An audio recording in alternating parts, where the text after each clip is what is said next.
This needs to be addressed today. That man staying here, he doesn't belong in this neighborhood. That's my cousin. He's just visiting. So-called cousin or not, he's not a registered resident, and people have started noticing. He hasn't caused any problems. He's not gone soon. This moves forward. Fines, violations, whatever it takes. HOA President Brenda Sterling was recorded issuing a formal violation notice on Cedarwood Drive, Collin County, threatening daily fines and a lien against homeowner Arthur Mitchell for allowing a visiting relative to stay on the property, she claimed. The guest was unauthorized and warned that enforcement could escalate to foreclosure if the situation was not corrected immediately. Neighbors later confirmed this was not the first time selective enforcement had been used to pressure residents. What she didn't know was that this incident would trigger a chain of events that could expose abuse of power within the HOA and cost her everything. Before we go further, what city or country are you watching from? Drop it in the comments. We love seeing where viewers are tuning in from. And if you believe some HOAs cross the line, hit the like and subscribe button and join the community here on HOA Conflicts. At approximately 9:12 a.m. on a quiet Saturday morning, Arthur Mitchell, a 34-year-old logistics coordinator and homeowner of 8214 Cedarwood Drive, was seen mowing his front lawn while reviewing a stack of unopened mail placed on his driveway. Property records show Arthur had owned the home for just over 3 years, maintaining consistent HOA payments with no prior violations on file. That morning's routine was interrupted when a dark SUV pulled up along the curb. HOA President Brenda Sterling stepped out, clipboard in hand, walking directly onto the property without prior notice. Surveillance footage later reviewed by neighbors showed Brenda scanning the premises before initiating contact. Her attention had reportedly been drawn days earlier, when Arthur's cousin, Julian Hayes, arrived for an extended visit. Julian, a 29-year-old traveling contractor based out of Dallas, had been staying temporarily while taking time off between projects. According to nearby residents, Julian had minimal interaction with the neighborhood beyond occasional morning walks and brief driveway conversations with Arthur. Brenda's initial inquiry came under the guise of routine observation. However, her tone quickly shifted as she began referencing HOA occupancy guidelines, specifically clauses related to non-registered residents and temporary stays exceeding acceptable durations. Though no formal documentation was presented at the time, Arthur responded by clarifying that Julian was a visiting family member and not a permanent occupant. Witness accounts indicate Brenda acknowledged the explanation, but noted the situation would be monitored. Over the following days, additional activity was observed. Brenda was seen driving past the property multiple times, occasionally slowing near the driveway. Shortly after, a formal notice was issued, citing a potential violation under Section 4.3 of the Oak Ridge Valley HOA Guidelines, referencing unauthorized occupancy. The notice included a warning: failure to resolve the issue could result in escalating fines of $150 per day, suspension of community privileges, and potential legal action.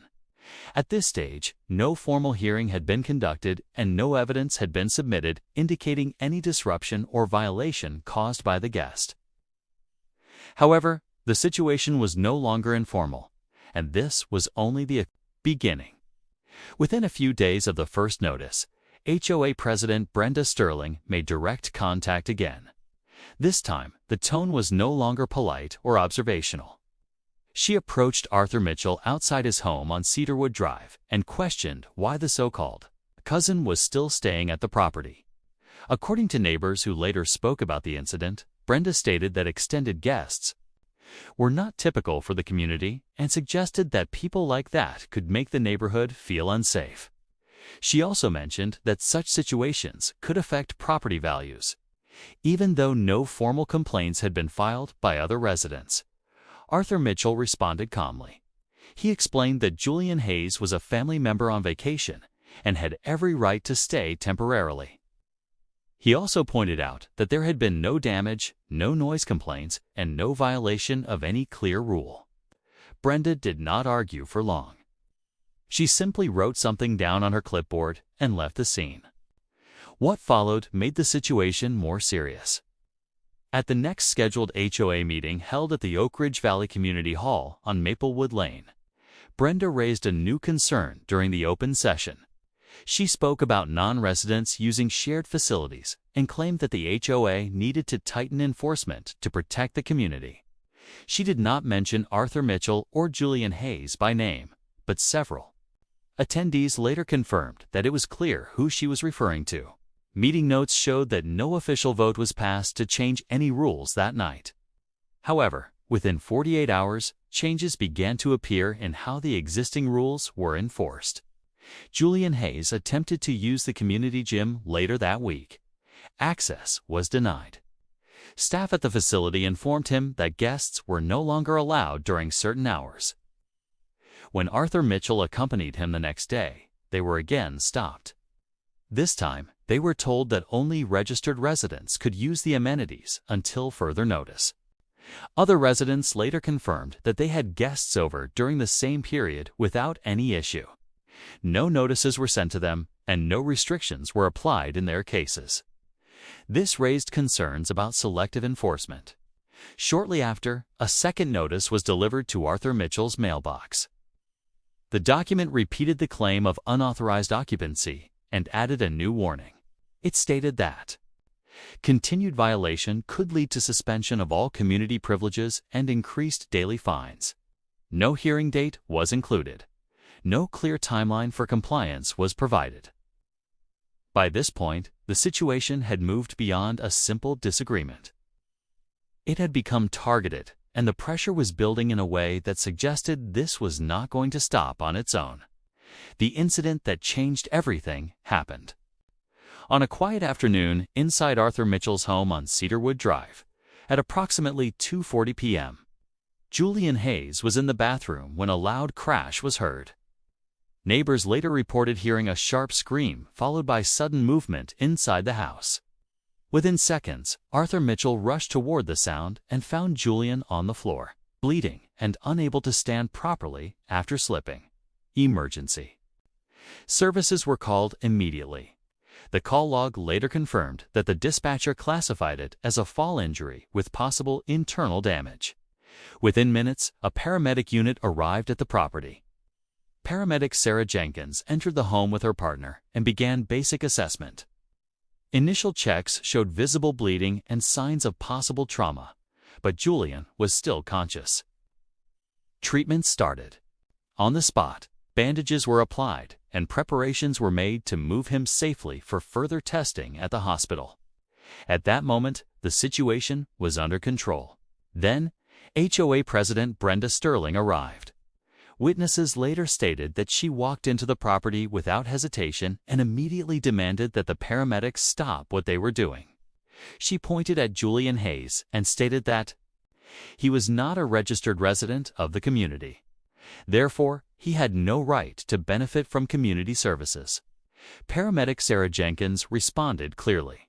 She explained that emergency medical care was not controlled by HOA rules and that the patient needed immediate care and attention. Brenda did not accept that. She repeated her demand and warned that the situation could escalate if her authority continued to be ignored. Her focus remained on the rules she believed had been violated, not on the injured person lying on the floor. The paramedics continued their work. At that point, the situation became clear. This was no longer about HOA rules, guest policies, or community standards. It was about control. And in that moment, Brenda Sterling showed that enforcing her authority mattered more to her than a person's safety. That was the truth the neighborhood could no longer ignore. At the time, the paramedics were preparing to move Julian Hayes into the ambulance. The situation appeared to be under control. His bleeding had been reduced, and he was stable enough for transport. The focus had shifted to getting him to the hospital for proper examination. That moment did not last. According to the official police report, HOA President Brenda Sterling suddenly stepped forward, picked up a heavy landscaping stone from the edge of the driveway, and struck paramedic Sarah Jenkins without warning. The first hit caused immediate injury. A second attempt followed before Arthur Mitchell intervened and pulled Brenda away. The scene quickly turned from medical emergency to active assault. Emergency dispatch logs confirmed that a second call was made, this time requesting immediate police response. Within minutes, officers arrived at the property. Brenda was still shouting, repeating that she had warned the paramedics not to interfere and that they had no right to act within the community under her authority. That statement was later included in the case file. Paramedic Sarah Jenkins received on-site treatment for her injuries before being transported separately. Julian Hayes was also taken to the hospital, where doctors later confirmed that his injuries, while serious, were not life-threatening. Brenda Sterling was arrested at the scene. Charges filed included assault on a medical professional, interference with emergency services, and unlawful entry. Under Texas law, assaulting emergency personnel carries severe penalties, including possible jail time and permanent criminal record implications. In the weeks that followed, the Oak Ridge Valley HOA board held an emergency session. Meeting minutes confirmed that Brenda was removed from her position as president, pending further legal proceedings. Additional concerns were raised about her pattern of enforcement, leading to a broader review of HOA practices. Several residents came forward. Reports of selective enforcement, intimidation, and misuse of authority were submitted for review. What began as a single complaint had now opened the door to a larger investigation into how power had been used within the community. Brenda Sterling did not just lose her position, she lost control of the system she once used against others. And for the residents of Cedarwood Drive, the outcome raised a larger question. How many other cases had gone unnoticed before this one? If this situation feels familiar, or if similar things have happened in other communities, share your thoughts below and follow HOA Conflicts for more real stories like this.